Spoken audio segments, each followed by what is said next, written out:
Here is today's featured headline in space. The Senate voted 67 to 30 to confirm Jared Isaacman as NASA's next administrator.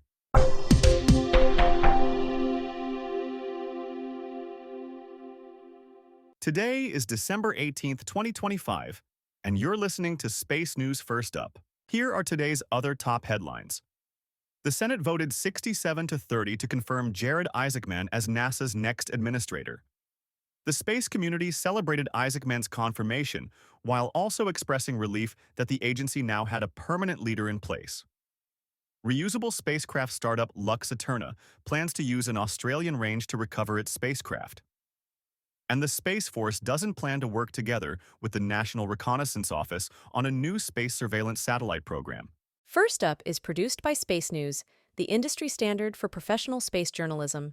Visit spacenews.com for breaking news, policy updates, and original analysis. We begin today with news that the Senate voted 67 to 30 to confirm Jared Isaacman as NASA's next administrator. The vote Wednesday afternoon came after little floor debate, with no senators speaking in opposition to the nomination. 16 Democrats joined 51 Republicans in voting for Isaacman, while all 30 no votes came from Democrats. The vote ended a journey that started more than a year ago with then-President-elect Trump's announcement he would nominate Isaacman. The White House withdrew the nomination at the end of May, only to renominate Isaacman last month. The space community celebrated Isaacman's confirmation, while also expressing relief that the agency now had a permanent leader in place. Companies and industry groups widely praised the confirmation, noting that Isaacman's background in business and his commercial spaceflight experience should serve NASA well. They also noted the importance of having a Senate-confirmed administrator in place after a year that has seen a 20% reduction in agency civil servants and proposed major budget cuts. During his first nomination, Isaacman outlined potential plans for the agency in a confidential document, Project Athena, that later leaked. Isaacman said he stood behind the document, although it's uncertain what aspects of it he will seek to implement. Reusable spacecraft startup Lux Aeterna plans to use an Australian range to recover its spacecraft.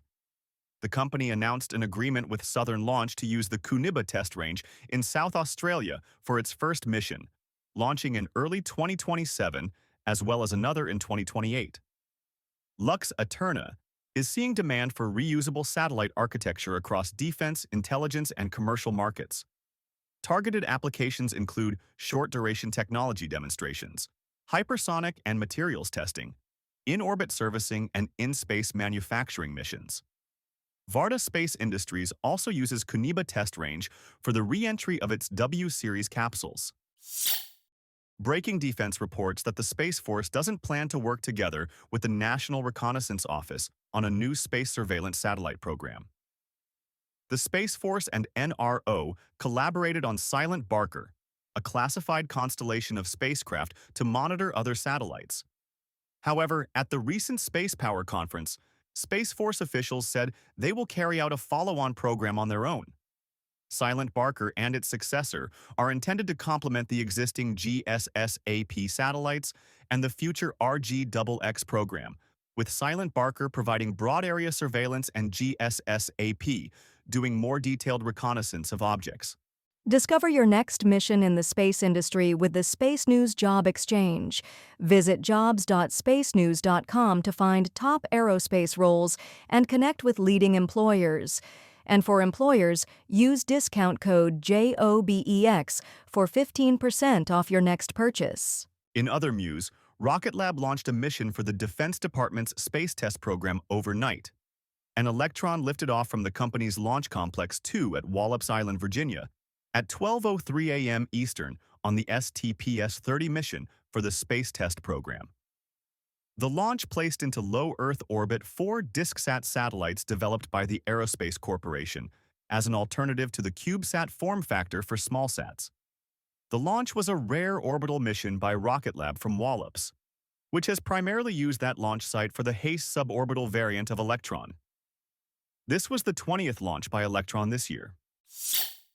Spaceflight Now reports that SpaceX performed a Starlink launch doubleheader Wednesday as the company wraps up its busiest launch year yet.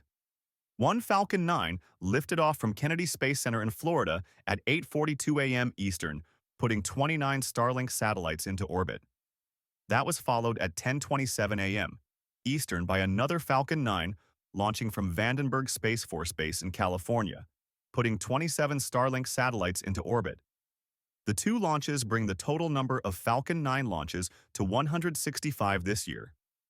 Two more launches are scheduled before the end of the year, one carrying Starlink satellites, and another, a Cosmo SkyMed second generation for Italy.